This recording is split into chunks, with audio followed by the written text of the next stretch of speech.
petites pépites, comment vous allez? Hola! Aujourd'hui, je vais vous dire les 25 leçons de vie que j'ai apprises durant mes 25 ans sur Terre. À travers tous les livres que j'ai pu lire, tous les articles, les conférences que j'ai pu écouter, j'ai appris énormément de choses et même des événements qui me sont arrivés dans ma vie qui m'ont permis de...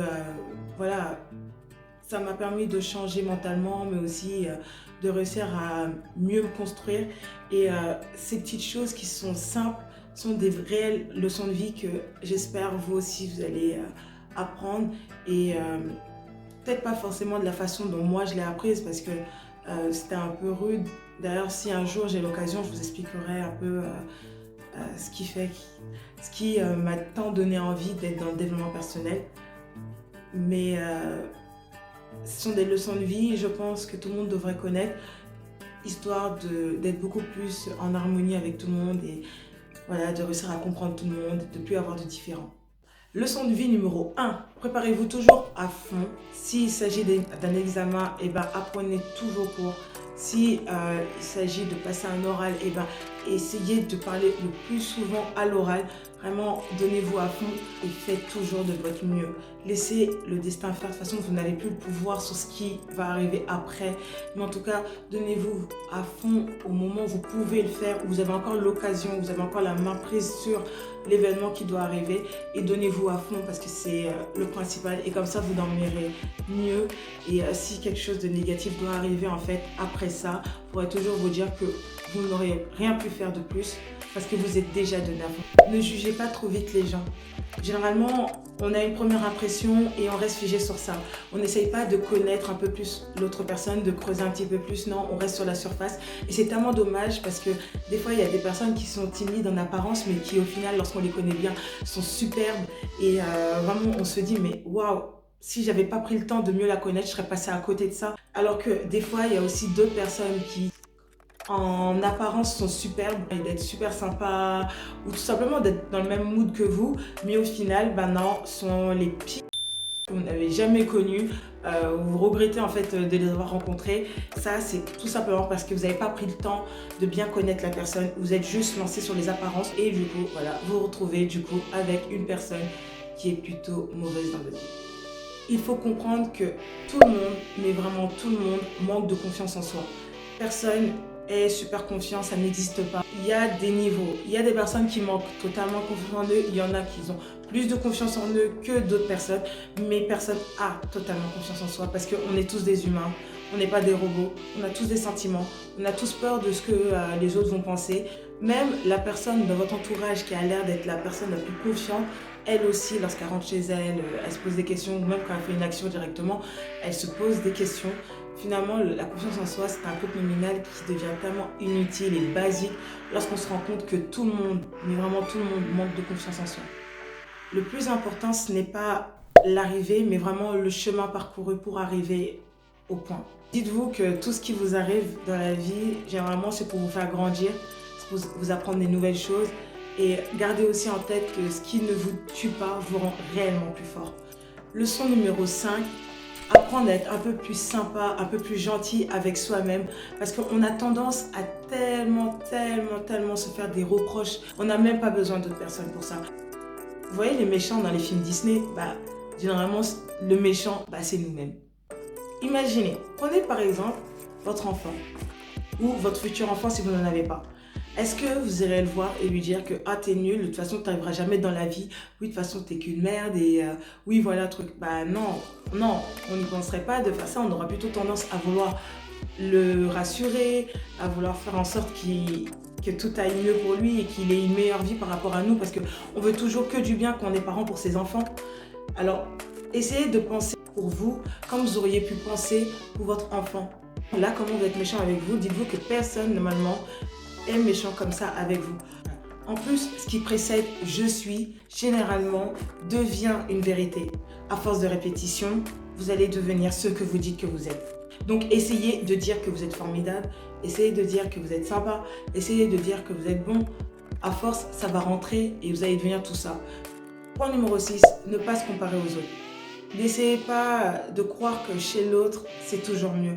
Parce que définitivement, généralement, l'herbe n'est pas plus verte ailleurs. Les soucis que vous avez peuvent être des soucis qui sont plutôt lourds pour vous, mais des fois, les soucis des autres personnes, si vous les aviez, eh ben, vous ne les supporteriez pas. Quand vous enviez les autres, vous enviez le bon côté comme le mauvais côté. Donc, essayez plutôt vous d'améliorer votre situation à vous, mais essayez pas de prendre et d'envier la vie d'autres personnes. Leçon numéro 7, vivez votre vie. Vivez-la, aimez-la, soyez heureux. Parce que le bonheur ne tient qu'à vous. Personne ne peut vous donner le bonheur à part vous. Donc, pourquoi attendre à un moment? Parce que oui, vous voulez attendre cet événement-là. Qui vous dit que ces événements-là arriveront? Vous savez, il n'est jamais trop tard pour réaliser ses rêves. Cela ne dépend que de vous. Il est important de connaître la biographie des personnes que l'on admire pour comprendre leur réussite, mais aussi pour comprendre leurs échecs, pour voir en quoi ils ont échoué et comment ils ont échoué. Histoire déjà de comprendre que ce n'est pas grave et qu'un échec ne veut pas dire que votre vie va s'arrêter et que du coup vous ne pouvez pas réaliser de grandes choses. Parce que si les personnes que vous admirez ont réussi malgré des moments un peu plus mauvais que d'autres, ça veut dire que vous aussi vous pouvez réussir. Mais aussi en étudiant la biographie de personnes qui ont réussi, vous allez réussir à ne pas faire les mêmes erreurs qu'eux. Et du coup, ça vous fera gagner du temps. C'est vrai que dans les débuts, lorsque vous allez commencer à lire ou écouter les histoires de toutes ces personnes-là, vous allez avoir l'impression de perdre énormément de temps, mais au final, vous n'en perdez pas du tout. Justement, vous en gagnez parce que vous allez réussir à ne pas faire les mêmes erreurs qu'eux. Vous n'êtes pas obligé d'être d'accord avec tout ce qui se passe autour de vous ou même dans toutes les discussions qui se passent. Vous pouvez très bien être en désaccord et vous pouvez très bien dire que vous l'êtes. Tout le monde a le droit d'avoir une opinion. Il faut toujours croire en soi. Il faut absolument croire en soi. C'est même primordial parce que si vous ne croyez pas en vous, dites-moi qu'il fera. Éloignez-vous un maximum de toutes les choses qui peuvent être négatives dans votre vie. Laissez que les choses qui peuvent vous apporter de la joie. Un peu comme la méthode de Marie Kondo. Vous connaissez? Leçon numéro 12, il faut apprendre à être un petit peu plus patient. Les bonnes choses n'arrivent généralement pas rapidement. Et il faut laisser le temps au temps. Ce qui est vrai pour moi n'est pas forcément vrai pour les autres. Et ça, c'est ultra, mais vraiment super important de comprendre. Il faut toujours se donner les moyens pour réaliser tous ses rêves. Parce que sinon, on est malheureux et on vit avec des « et si ». Leçon numéro 15, il faut toujours voir le verre à moitié rempli. Mais il faut aussi avoir énormément de discernement. Ne donnez pas votre confiance en n'importe qui. Et faites bien attention, parce que même des fois, les personnes qui vous sont les plus proches peuvent vous faire du mal. Et c'est comme ça. Leçon numéro 16. Ce que pensent les autres ne vous concerne absolument pas. Parce que ce n'est pas ce que vous pensez, mais c'est ce que eux pensent. Donc clairement, ceux qui pensent de vous et ceux qui pensent de vous, mais ce que vous pensez vous et ce que vous pensez vous. Parce qu'il y a quelque chose qu'il faut bien savoir, c'est que dans tous les cas, dans toutes les actions que vous allez mener et toutes celles que vous allez faire, tout le monde aura toujours un avis sur tout, quoi que vous fassiez. Si vous voulez réussir dans la vie, il faut absolument, mais absolument se focaliser sur une seule et unique chose. Parce que si vous ne vous concentrez pas sur une seule chose, vous allez vous éparpiller et vous allez commencer à donner un peu de votre énergie partout.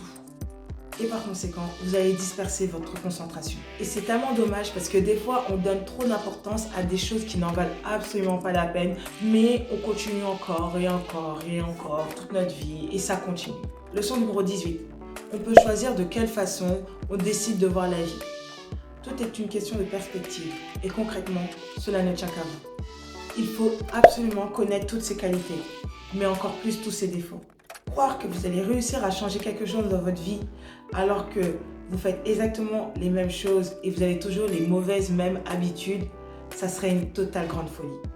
Leçon numéro 20, on ne se rend pas totalement compte, mais généralement, on est tout le temps le modèle de quelqu'un d'autre.